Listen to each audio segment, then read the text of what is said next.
నమస్కారం కృష్ణారావు గారు.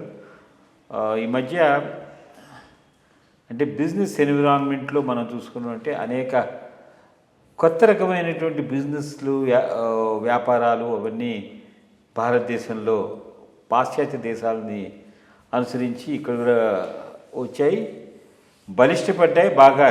అంటే ఇది ప్రపంచవ్యాప్తంగా సరళీకృత విధానం అని కానీ లేకపోతే కన్జ్యూమర్ హ్యాబిట్స్ అని కానీ ఏదైనా చూసుకున్నా ఇది ఉంది. అయితే ఈ మధ్య మన కేంద్ర మంత్రి పీయూష్ గోయల్ గారు ఒక ఆశ్చర్యకరమైనటువంటి ఒక స్టేట్మెంట్ ఒకటి ఇచ్చారు.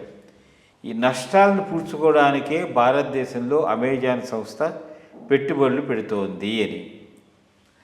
అది మరి నష్టాలు పూడ్చుకోవడం కోసం అంటే బట్ ఒక పక్కన సర్వీస్ కూడా బాగానే ఇస్తుంది. ఇప్పుడు ఎట్లా అయిపోయిందంటే హ్యాబిట్ ఇదివరకు మనకి చిన్నప్పుడు నేను ఉన్నప్పుడు పల్లెటూళ్ళలోనూ ఒక్కొక్క ఊళ్ళో ఒక్కొక్క సంత ఉండేది. వారానికి వెళ్ళి అక్కడ కూరగాయలు తెచ్చుకోవడం లేకపోతే దినుసులు తెచ్చుకోవడం ఇవన్నీ మామూలుగా చేస్తూ ఉంటే మనమే మార్కెట్కి వెళ్ళి డైరెక్ట్గా ఇంటరాక్షన్ చేయడం అంత అయిపోయింది.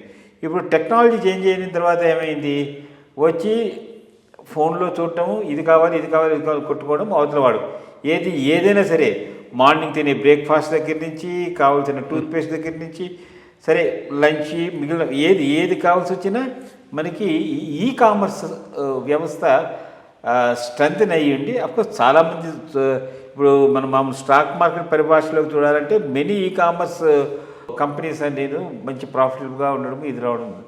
అసలు అంటే ఇంకొక చిన్న విషయం కూడా చెప్తాను. ఇదివరకు మనం మందులు కావాలనుకోండి కొట్టుకెళ్ళి తెచ్చుకునేవాళ్ళం.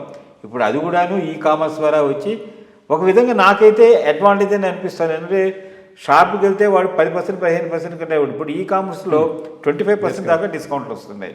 సో ఒక విధంగానే మంచిదే. కానీ మరి అమెజాన్ సంస్థ మీద గురించి ఆయన పీయూష్ గోయల్ గారు చేసిన కామెంట్ మీద మీ యొక్క స్పందన. పీయూష్ గోయల్ గారి కామెంట్ చూసి నేను కూడా ఫేస్బుక్ ట్విట్టర్లో రియాక్ట్ అయినాను. దాని మీద కొంత ఫీడ్బ్యాక్ వచ్చింది, కామెంట్స్ వచ్చాయి.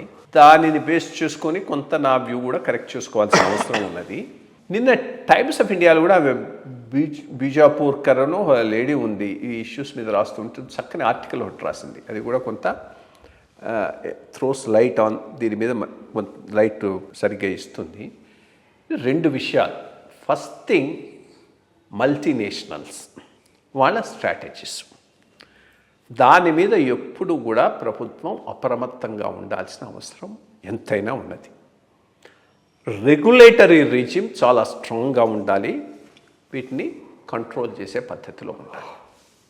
ఆ అంశాన్ని ఆయన మెన్షన్ చేశాడు. బట్ క్లారిటీ నాకు రాంది ఏంటి అంటే, ఇప్పుడు నిన్న ఆర్టికల్ చదివిన తర్వాత అమెజాన్ తనంత తానుగా ఏవి అమ్మటం లేదు, అది ఒక ప్లాట్ఫామ్ మాత్రమే. సెల్లర్స్ బయ్యర్స్ను లింక్ చేస్తుంది. అట్లాంటప్పుడు అండర్ ప్రైసింగ్ అనే పాయింట్ ఎక్కడ వస్తుంది? ఇప్పుడు ఆయన అనేది అండర్ కట్ చేస్తున్నాడు, ఏంది ప్రెడేటరీ ప్రైసింగ్ చేస్తున్నారు అనేది పీయూష్ గోయల్ గారి అక్యుజేషన్. ప్రెడేటరీ ప్రైసింగ్ చేసి చిన్నవాళ్ళనందరినీ రంగంలో లేకుండా చేసి ఆ పైన ప్రైస్ పెంచటం, అది దట్స్ ఎ కామన్ ఈ పెద్ద పెద్ద కంపెనీలన్నీ చేసేటటువంటి విధానాలు. పెద్ద పెద్ద కంపెనీలు ఏంది, చిన్న చిన్న వాటిలో కూడా జరుగుతూనే ఉంటుంది. నాకు తెలిసే కందుకూరు బస్ స్టాండ్లో వాడు పెద్ద ఫ్రూట్ మార్కెట్ వాడు ఉండేవాళ్ళు, వాటితో పాటు చిన్న వాళ్ళందరూ కూడా అక్కడ అమ్ముతూ ఉండేవాడు. వాళ్ళందరినీ లేకుండా చేయాలనుకుని వీడు ఒక వారం రోజులో 15 రోజుల్లో అండర్ కట్ చేసి అమ్మటం మొదలెట్టాడు. అందరూ లాస్లో ఉండి వాళ్ళ బొట్టలు ఎత్తుకొని వెళ్ళిపోయినాడు. ఆ పైన వీడు ప్రైస్ పెంచేశాడు. ఇది common practice of under cutting the other people. అటువంటివి ఎవరు చేయకుండా అది మల్టీనేషనల్ అయినా నేషనల్ కంపెనీ అయినా చూసుకోవాల్సిన జాగ్రత్త ప్రభుత్వానికి ఉంది. ఇన్ఫ్యాక్ట్ అదే అక్యూజేషన్ జియో మీద కూడా చేయొచ్చు, బికాస్ వాళ్ళు చూస్తున్న పద్ధతి కూడా అదే. బట్ కాంపిటీషన్ అయితే ఉండాలి, అది చూసుకోవాలి. దానికోసం కాంపిటీషన్ కమిషన్ ఇవి ఉన్నాయి, రెగ్యులేటరీ బాడీస్ సక్రమంగా పనిచేయాల్సినటువంటి అవసరం ఎంతైనా ఉంది. But one most important thing, electronic ప్లాట్ఫామ్ను గురించి నిన్న రాసిన ఆర్టికల్ చాలా చాలా ఇన్సైట్తో ఉన్నది.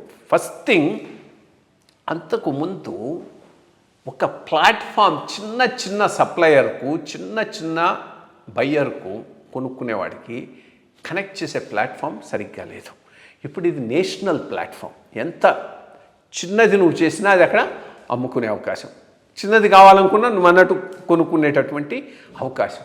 ఆ రకంగా లింక్ చేయటం. రెండోది some very good things like తెచ్చుకున్నది డిఫెక్టివ్ అయితే వెనక్కి ఇవ్వటం, నీకు నచ్చకపోయినా వెనక్కి ఇచ్చేయటం. దీనికన్నిటికీ ఇవన్నీ మామూలుగా ఉన్నటువంటి అవకాశాలు కాదు కదా. సో కన్స్యూమర్కు ఇట్స్ ఏ బూన్. బట్ ఈ ప్లాట్ఫాము ఇంత పెద్దది కాబట్టి మొనోపలైజ్ చేసి అడ్వాంటేజ్ తీసుకోకుండా చూడటానికి నీకు సరైనటువంటి రెగ్యులేటరీ ఎన్విరాన్మెంట్ బిల్డప్ చేయాల్సిన అవకాశం, కాన్స్టెంట్ విజిల్ పెట్టాల్సిన అవకాశం మాత్రం గవర్నమెంట్ మీద ఉంది. ఎందుకంటే ఈ మల్టీనేషనల్స్ ఎప్పటికీ నమ్మటానికి లేదు. వాళ్ళ మొత్తం హోల్ థింగ్ ఈజ్ వాళ్ళ ఎఫిషియన్సీ, ఆర్గనైజేషనల్ స్ట్రెంగ్త్, స్ప్రెడ్, వీటిని అడ్వాంటేజ్గా తీసుకొని అండర్ కట్ చేయడానికి ఎప్పుడు ప్రయత్నం చేస్తూనే ఉంటారు. ఆ ఒక్క విషయంలో కేర్ఫుల్గా ఉంటే, బట్ అదర్వైజ్ ఈ platforms it's a major boon. మొత్తం చిన్న చిన్న సప్లయర్కు బూనే, కన్స్యూమర్ కూడా. కన్స్యూమర్స్ పాయింట్ ఆఫ్ వ్యూలో చాలా ఎక్సలెంట్ బూన్ అనుకోవచ్చు. ఎందుకంటే ప్రతి చిన్న వస్తువుకి బయటికి వెళ్ళి టైము, ఎనర్జీ, తర్వాత మనీ ఇన్ ప్రొక్యూరింగ్ దట్ అనేది ఇప్పుడు చాలా మటుకు తక్కువైపోయింది. And even price point of వ్యూలో కూడా, నెగోషియేషన్ పాయింట్ ఆఫ్ వ్యూలో కన్జ్యూమర్కే ఈ ప్లాట్ఫామ్స్ మీద బెస్ట్ ఆప్షన్స్ కూడా దొరుకుతాయి. దేంట్లో ఎంత దొరుకుతుంది అనేటువంటి విషయాన్ని, ఎందుకంటే పెద్ద పెద్ద మెషిన్స్ దగ్గర నుంచి చిన్న పిన్నుల దాకా కూడాను ఈ కామర్స్ ప్లాట్ఫామ్స్ ప్రొవైడ్ చేస్తున్నాయి. సరే, మీరు అన్నట్టు రెగ్యులేటరీ మెకానిజం ద్వారా వీళ్ళు ఏ విధంగా అంటే స్మాల్ బిజినెస్ పీపుల్ని ఇప్పుడు అందుకని రిలయన్స్ వాడు కూడా ఏం చేస్తున్నాడంటే వాడు కూడా ఇప్పుడు ఈ చేంజ్ ఆఫ్ సోర్స్ చేసినప్పుడు చిన్న చిన్న వాళ్ళందరికీ ఫ్రాంచైజీస్ కింద ఇచ్చి వాళ్ళ వస్తువులు అవన్నీ, వాళ్ళ బ్రాండ్స్ అవన్నీ నెమ్మదిగా అమ్మడం అవన్నీ చేస్తూ ఉన్నారు. ఏదేమైనా సహేతుకంగా అంటే ఒకటిలే, ఇంత మటుకు మనం ఈ రీటైల్ సెక్టార్లో ఎఫ్డిఐని ఒప్పుకోలేదు. సో ఏమున్నా కానీ డొమెస్టిక్ ఇన్వెస్ట్మెంటే కానీ వాల్మార్ట్ లాంటి వాటికి